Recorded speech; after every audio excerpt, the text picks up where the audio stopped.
દર્શક મિત્રો, હું છું પરમાર અનિશા. તમે જોઈ રહ્યા છો લોક સામના ન્યૂઝ. તો જોઈએ આજના સમાચાર બોટાદથી અમારા રિપોર્ટર વિપુલ લુહાર સાથે. બોટાદ જિલ્લાના રાણપુરમાં પ્રથમ વરસાદે જ તંત્રની પ્રી મોન્સૂન કામગીરીના દાવાઓની પોલ ખોલી દીધી છે. રાણપુરની મોડલ સ્કૂલમાં વરસાદી પાણી ઘૂસી જતા વિદ્યાર્થીઓ અને શિક્ષકોને ભારે હાલાકીનો સામનો કરવો પડી રહ્યો છે.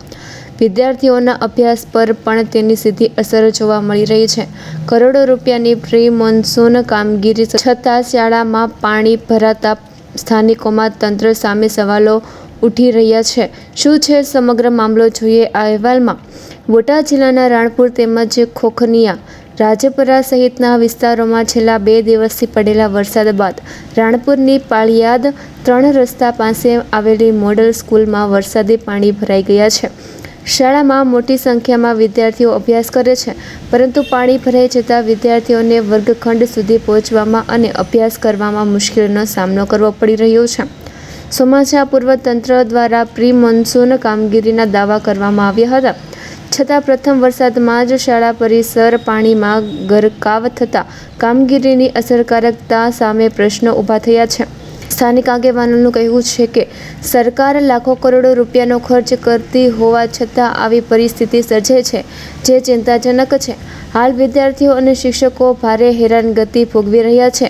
હવે જોવાનું એ રહેશે કે તંત્ર આ સમસ્યાની કાયમી ઉકેલ લાવે છે કે પછી દર ચોમાસે વિદ્યાર્થીઓને આવી જ મુશ્કેલીનો સામનો કરવો પડશે.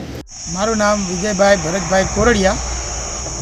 અહીંયા રાણપુર તાલુકામાં 2-3 દિવસથી જે વરસાદ પડેલ છે, જેના કારણે ઉપરવાસમાં વધુ વરસાદના કારણે પાણીનો નિકાલની પરિસ્થિતિમાં જે ક્ષતિ રહેલ છે, જેના કારણે પાણીનો ભરાવો થયેલ છે, જે મોડલ સ્કૂલના ગ્રાઉન્ડમાં આવેલ.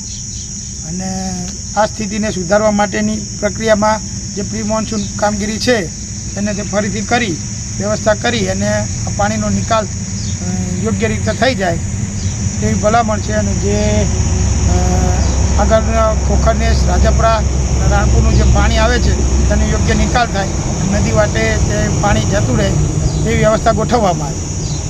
તો ફરી મળીશું એક નવા સમાચાર સાથે. ત્યાં સુધી જોતા રહો લોક સામના ન્યૂઝ.